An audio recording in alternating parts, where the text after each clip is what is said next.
వెనుకటి కాలంలో ఎవరింట్లోనైనా చావు జరిగినప్పుడు వాడకట్టు వాళ్ళు కానీ దగ్గరలో ఉండే చుట్టాలు కానీ రోజుకొకరు అంటే ఒక్కొక్కరు ఒక్కొక్క పూట వండుకొని తీసుకెళ్ళేవారంట. అలా ఎందుకంటే ఇంట్లో వాళ్ళు జరిపోయినప్పుడు వాళ్ళు బాధలో ఉండి ఏం వండుకుంటారో ఏం తింటారో తెలియదు కదా. అలా ఒక్కొక్కరు వండుకొని తీసుకెళ్ళేవారంట.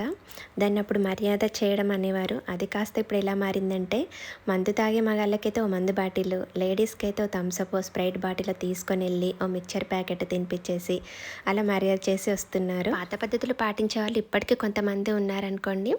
ఇంకా మా సుదీక్ష పాప ఉంది కదా, వాళ్ళ తాతయ్య జరిపోయి వాళ్ళకి 9 days అవుతుంది. ఇంకో 3 daysలో దినాల కార్యక్రమం ఉంది. ఆ లోపు వాళ్ళకి ఒక పూట వండి పెట్టాలనుకొని ఇంకా ఈరోజు చికెన్ బిర్యానీ చేస్తున్నాను. ఇన్ని రోజులకు కుదిరింది నాకు. ఇన్ని రోజులు ఇంట్లో పని తీరక నాకు చేయలేకపోయినా ఇంకా మా పక్కన అక్క హెల్ప్తో తను చాలా హెల్ప్ చేసింది.